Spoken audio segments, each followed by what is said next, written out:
পিলখানা হত্যাকাণ্ডের প্রকৃত ঘটনা মানুষ জানতে পারেনি এখনো। পিলখানা হত্যাকাণ্ডের পুনরায় বিচারের দাবি উঠছে কেন? আওয়ামী লীগ সরকারের পতনের পর আবারও 2009 সালের পিলখানা হত্যাকাণ্ডের আলোচনা সামনে এসেছে। নতুনভাবে সামনে আসছে নানা অভিযোগ আর ষড়যন্ত্রের আলোচনা। 2009 সালে বিডিআর সদর দফতরের নারকীয় হত্যাযজ্ঞ পিলখানা হত্যাকাণ্ডে শেখ হাসিনা সরাসরি জড়িত বলেন রাকিন আহমেদ। পিলখানার গন্ডগোলটা যদি না হতো তাহলে এই সরকার এতদিন ক্ষমতায় থাকতে পারেন না, কারণ পিলখানার ঘটনা দিয়েই সেনাবাহিনীকে দমন করে সরকার এতদিন ক্ষমতায় ছিল। যিনি বিডিআর নায়েক শামসুল ইসলামের সন্তান। বিডিআর পরিবারের আরেক সদস্য আইনজীবী আব্দুল আজিজ ভারতের দিকে ইঙ্গিত করে বলছিলেন, বড়াইবাড়ি যুদ্ধে আমার আব্বু বাংলাদেশ রাইফেলসের প্রধান সহকারী ছিল বলে তাকে টার্গেট করা হয়। এই ঘটনায় রাজনৈতিক দোষারোপ আগেও হয়েছে। বিএনপি নেত্রী খালেদা জিয়া অতীতে একাধিকবার এর পেছনে আওয়ামী লীগ নেত্রী শেখ হাসিনাকে দায়ী করেছেন। একইভাবে শেখ হাসিনাও বারবার আঙুল তুলেছিলেন বিএনপি ও জামায়াতে ইসলামীর দিকে, কিন্তু পেছনে ফেলে আসা পিলখানা ঘটনার 15 বছর পেরিয়ে যাবার পর এখন পুনরায় তদন্তের দাবি আসছে বিভিন্ন তরফ থেকে। সে ঘটনায় ক্ষতিগ্রস্ত সেনা ও বিডিআর পরিবার তো বটেই।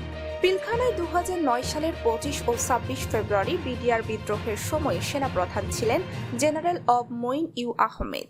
2008 সালের 28 ডিসেম্বর নির্বাচনে জয়ী হয়ে আওয়ামী লীগ ক্ষমতায় আসে। আওয়ামী লীগ সরকার শপথ নেয় 2009 সালের 6 জানুয়ারি। শপথ নেওয়ার পর 2 মাসের কিছু কম সময়ের মধ্যে বিডিআর বিদ্রোহের ঘটনা ঘটে।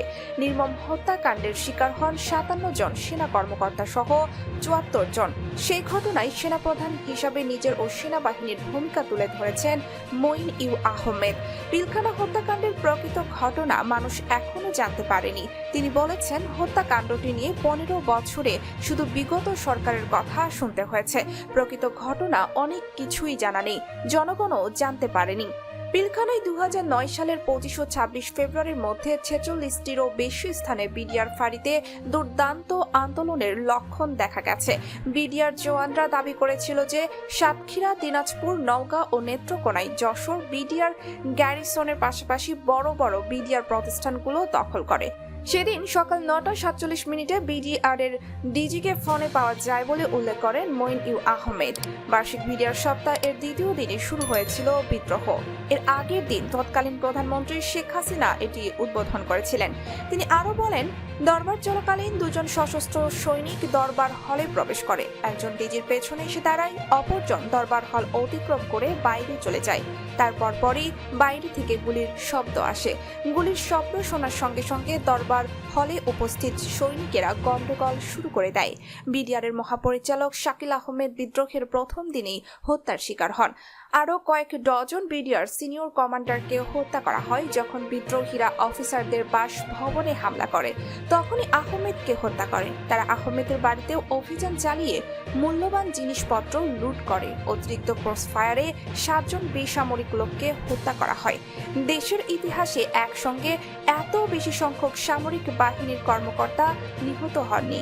এ ঘটনায় দেশে বিদেশে তুমুল আলোচনা সমালোচনার সৃষ্টি হয়। বিডিআর নায়েক শামসুল ইসলামের সন্তান জুয়েল আজিজও জানাচ্ছিলেন ক্ষোভের কথা। আব্দুল আজিজ এবং জুয়েল আজিজ পিলখানা হত্যাকাণ্ডের ন্যায় বিচার প্রতিষ্ঠায় ঐক্য নামের সংগঠনের যথাক্রমে আহ্বায়ক এবং সদস্য সচিব। 9 দফা দাবি নিয়ে তারা 13 সেপ্টেম্বর 2024 শুক্রবার বিকেল 3টায় কেন্দ্রীয় শহীদ মিনারে মানববন্ধনের ডাক দিয়েছেন। পিলখানায় নিহত সেনা সদস্যদের পরিবারের তরফ থেকে বেশ কিছু দাবি সামনে আনা হয়েছে।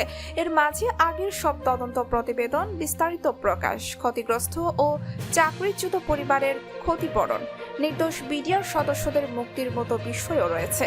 সম্মানিত দর্শক, পিলখানা হত্যাকাণ্ড নিয়ে আপনাদের কি মতামত অবশ্যই আমাদের কমেন্ট করে জানাবেন।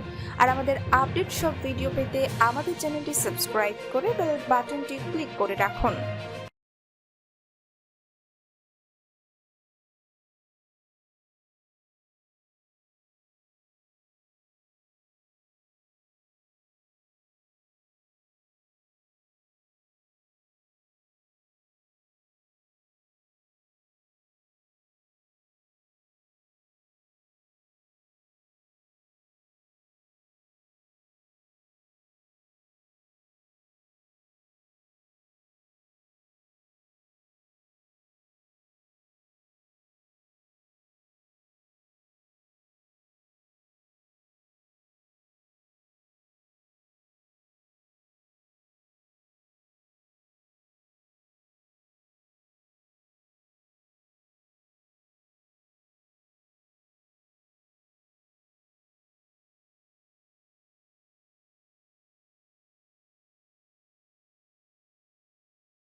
পিলখানা হত্যার তদন্তে মন্ত্রণালয়ের অধীনে কমিটি নয়, জাতীয় কমিশন গঠনের দাবি উঠেছে, যেখানে থাকতে পারবে না আমলা কিংবা স্বৈরাচারের দোসররা।